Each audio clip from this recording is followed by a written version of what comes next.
From the Heritage Foundation, I'm Tim Descher, and this is Heritage Explains.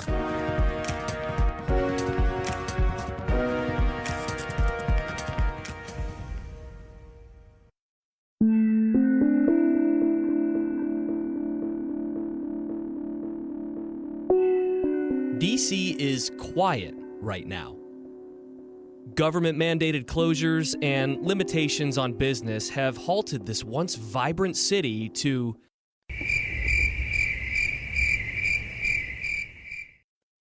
okay, maybe it's not that bad, but it's still very quiet.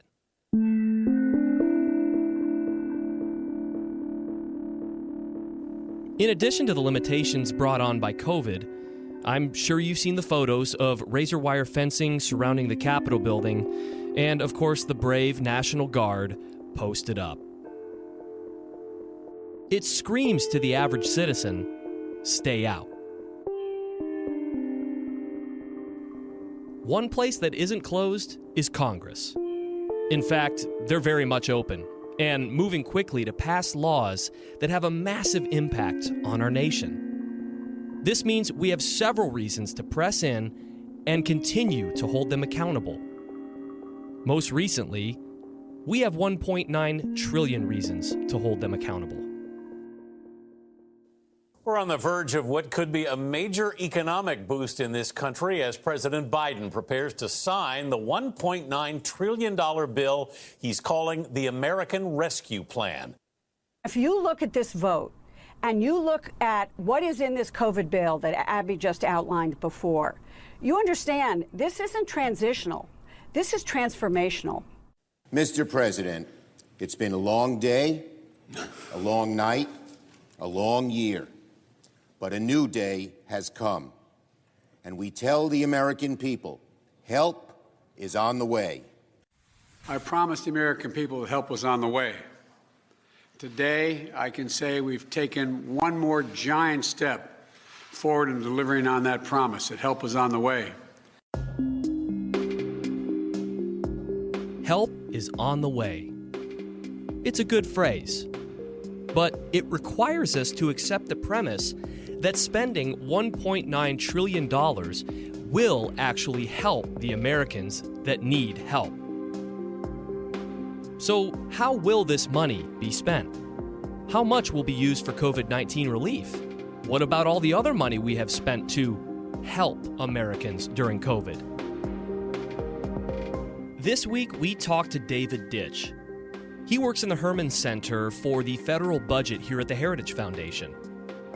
On this episode, he talks about the deeply flawed COVID-19 package and how instead of addressing actual recovery with temporary and targeted spending to provide things like testing and vaccine distribution, it's a wasteful spending bill that prioritizes the left's pet projects.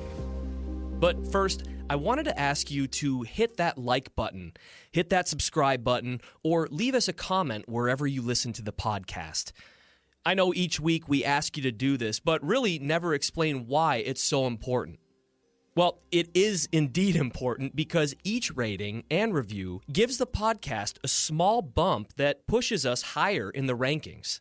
The higher we're ranked, the more exposure we get, and the more we're able to educate on these important issues. So thank you so much for your continued loyalty, and thank you for helping us grow. Go ahead, hit the pause button, go like, go share, and leave us a comment right now. I'll give you a second. Okay, let's get into the interview. David, I heard that this is your first time at the Heritage Foundation in almost a year? Yeah, it's been kind of crazy. I've been working remote. Yeah. The last time I was downtown, it wasn't in lockdown like we're under siege. Yeah, and there wasn't fencing and razor wire around the Capitol. It's mind-boggling. Well, welcome home. It's good to have you here. Okay, so let's get into this. This is a bad spending bill. And it's $1.9 trillion. That's an astronomical amount of money. That's $1 million bajillion. You can't you can't wrap your head around it unless you break it down a little bit. I wonder if lawmakers could actually pass that. We're going to pass $1 million bajillion for COVID relief. Maybe that could be the bill. They're going to try. Well, let's get into this here. Start us out here. Start us off as to how much money we've spent so far on COVID, and then what this money is going to be spent on. So Congress has already approved about $4 trillion in COVID relief. That's over $30,000 per household.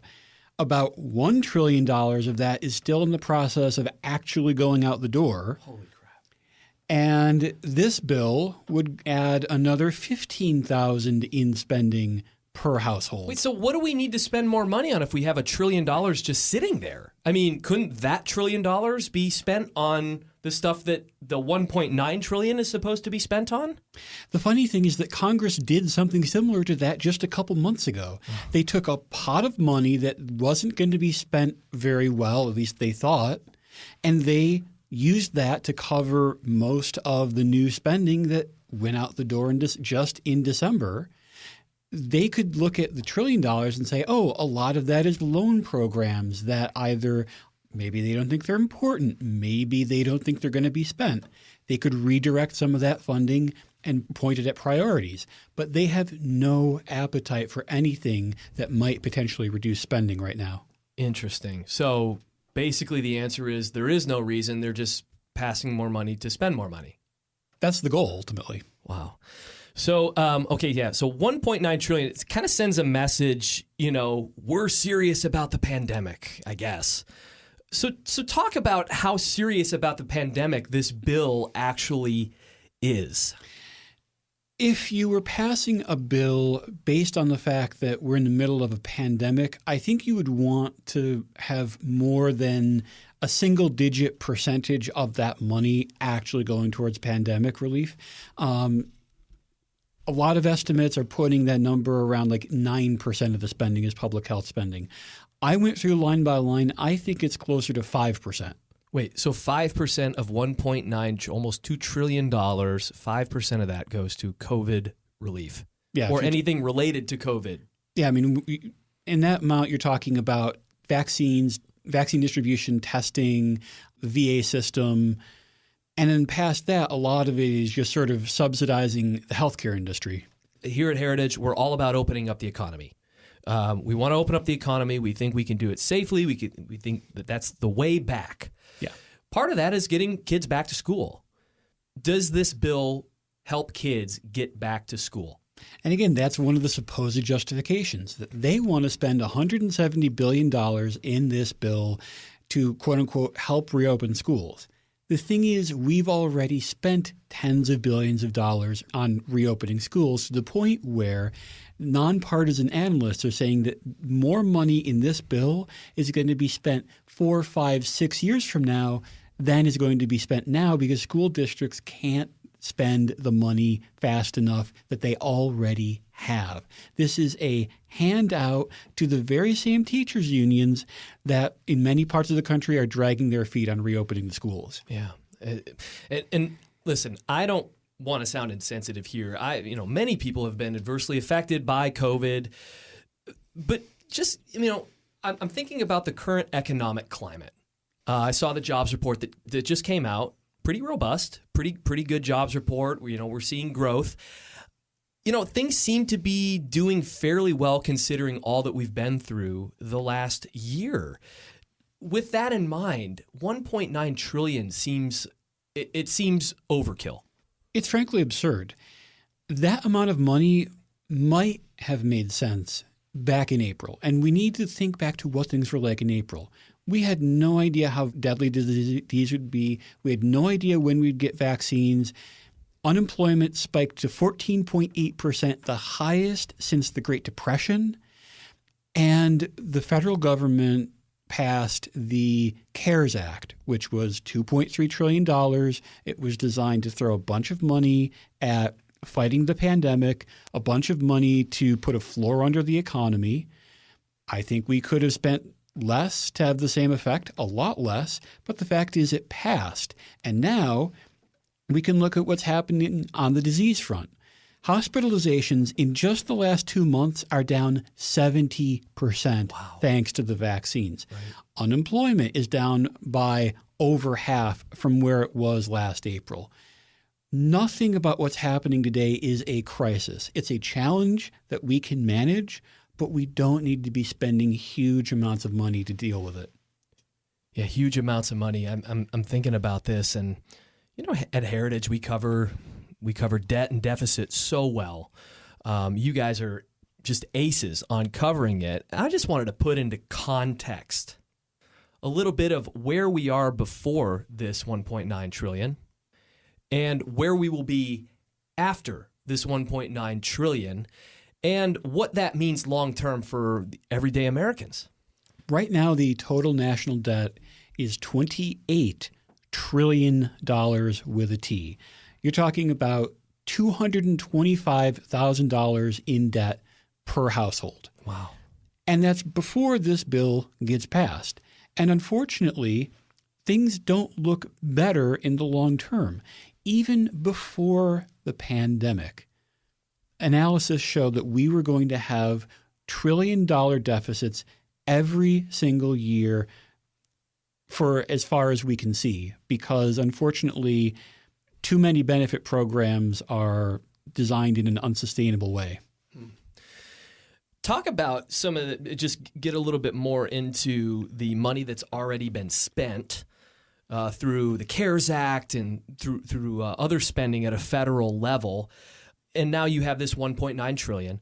Is there a chance that some of this money is going to go back to taxpayers? I mean, you said there's $1 trillion that hasn't been spent yet from previous spending. Is there a chance that they just, we've done our job and we're just going to send this back to the taxpayers? Unfortunately, no. The closest thing we're going to get to, quote unquote, money given back to the taxpayers is the $1,400 individual checks that, again, are supposedly justified as a way to juice the economy. Well, we already saw what would happen because they already sent out 2 rounds of checks to individuals last year. And what happened was you saw a big spike in personal savings and in people paying off their personal debts. Right. Now, that's a responsible way to take in some extra money that you weren't expecting for yourself, for your family. But that's not a good reason to add to the federal debt. And that's what happened, by the way, when unemployment was much higher than it is now. When the economy was in worse shape, it was more locked down. These $1,400 checks are more likely to go into personal debt reduction, more likely to be saved, and less likely to go back into the economy. Let's break this down for people from my hometown in Lake Orion, just to put it in context for them. 1.9, 4 trillion.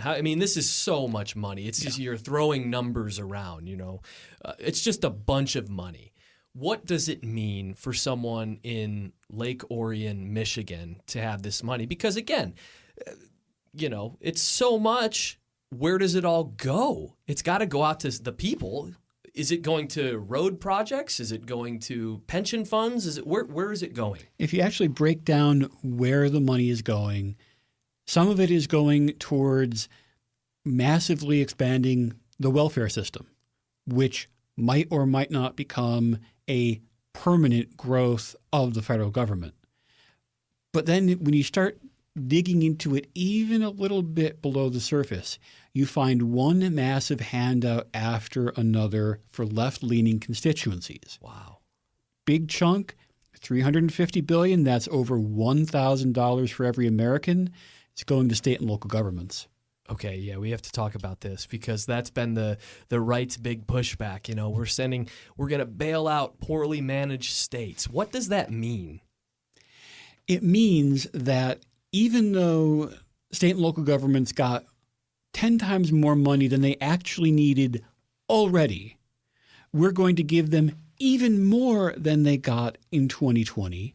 That's going to come with some strings attached. So, for example, Majority Leader Schumer made sure to say that you can't take this money and use it to cut taxes, even though that would actually help stimulate the economy. Wow.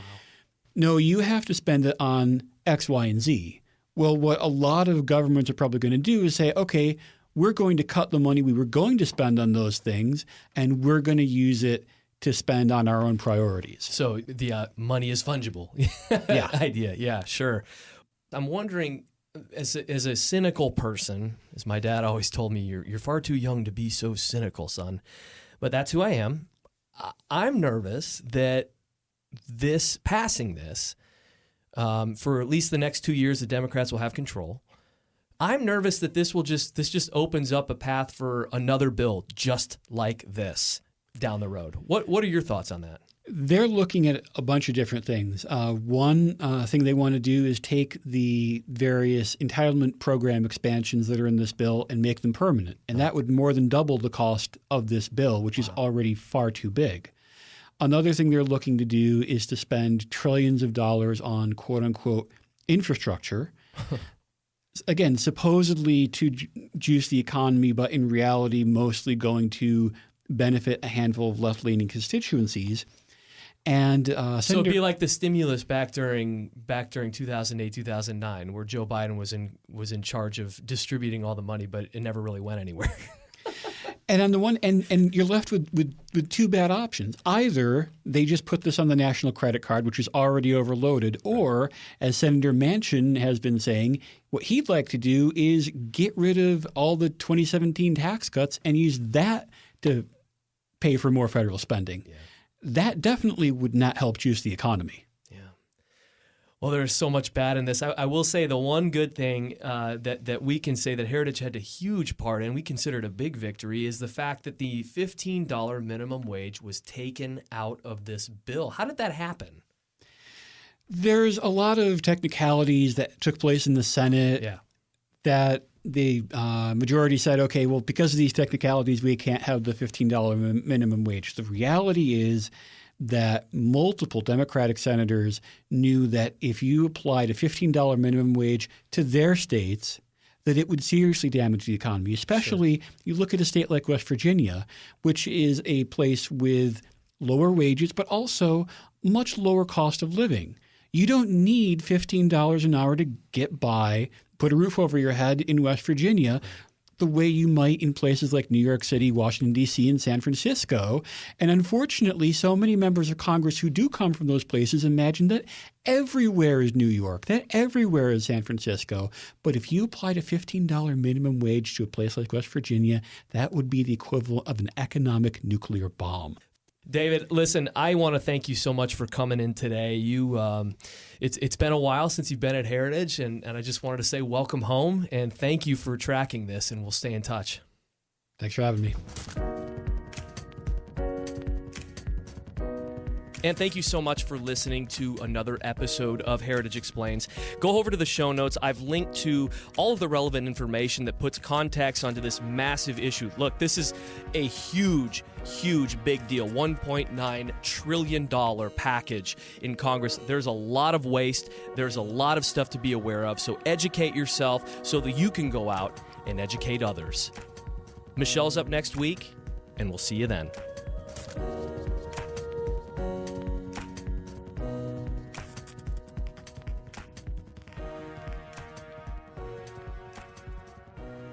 Heritage Explains is brought to you by more than 500,000 members of the Heritage Foundation. It is produced by Michelle Cordero and Tim Descher, with editing by John Popp.